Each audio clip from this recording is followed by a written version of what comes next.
Good day, everyone. I'm Ivan, the moderator for this webinar. I welcome everyone to today's webinar, which is the 2024 EEO-1 reporting opens on May 20, 2025.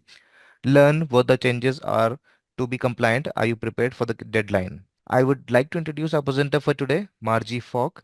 Margie Falk, PHR, SHRM, CP, HR Compliance Advisor Speaker, HR Compliance Solutions LLC is a senior level human resources professional with over 15 years of HR management and compliance experience. Margie holds a professional human resources certification PHR from the HR Certification Institute HRCI and SHRMCP certifications from the Society for Human Resources Management. I would now like to hand over the floor to the speaker. Over to you, Margie. Well, thank you, Ivan. Thank you so much. And I want to thank everyone in attendance today. Obviously, we're going to talk about the EEO-1 reporting, and we're going to look at the instructions. Have they changed and which have stayed the same? We're going to learn how the OFCCP, which is the federal contractors, current status is with the revocation of the executive order 11246 for federal contractors. Now we're going to learn how to use the EEOC's EEO-1 online filing system, OFS. We're going to learn how federal contractors need to complete the requirements or risk penalties. We're going to learn the status of the pay data collection reporting, and we're going to learn what changes will be established for the 2024 reporting period. And just so there is no confusion, the 2024 is the reporting period, okay? But 2025 is when it is available. Okay, we're going to get into that a little bit more so you're not confused. We're going to look at some of the surprises for the 2024 reporting period, and we're going to learn who's required to complete the EEO-1 report. We're going to learn how to use proper categories to complete these requirements, and we're going to learn the best practices when getting employees to complete the voluntary identification form.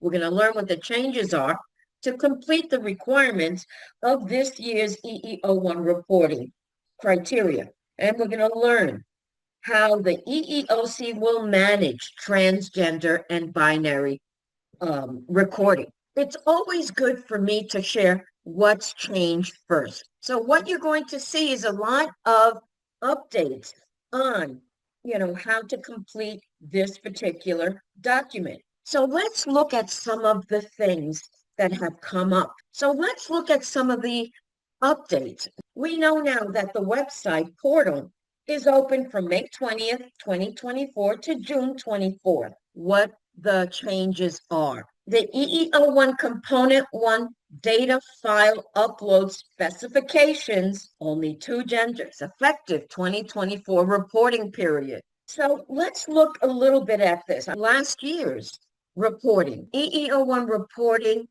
date. What they wanted to do is streamline the process. Remote employees classification. The purpose of the EEO-1 report is to review employment practices. The report is an annual EEO-1 report, which is a roadmap or a snapshot of your workforce's diversity at a specific time. The EEOC is the enforcement arm of that law. So how does the EEO-1 reporting impact? Now the EEOC collects the information you submit and uses it to gain a better understanding how diverse American employers are. Just a reminder, for federal contractors with 50 to 100 employees, some of you may be uncertain whether they'll be required to fill an EEO-1 report this year. The answer is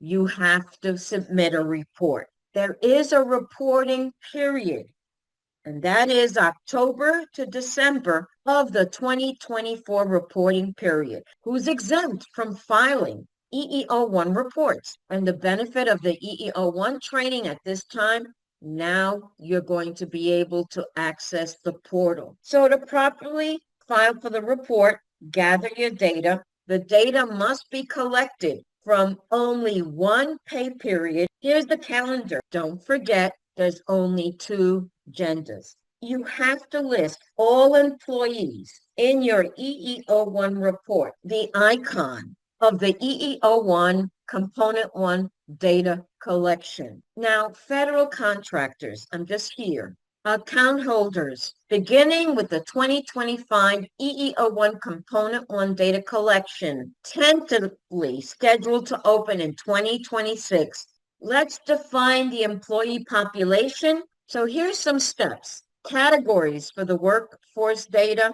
Use this as a guide. Job categories. The breakdown of the EEO job categories. Now, these items have always been, confusing for some of my clients. So what will you need to complete the EEO-1 report? The EEO-1 reporting portal open as we speak from May 20th to June 24th, 2024. Here's your filing process. Differences from the previous 2024 EEO-1 resources, the NAICS codes North American Industry Classification System. How do you determine an NAICS code? What happens if you have a merger, acquisition, or a spinoff? EEOC sues employers ahead of this year's EEO-1 reporting deadline. Now, this data collection is an important tool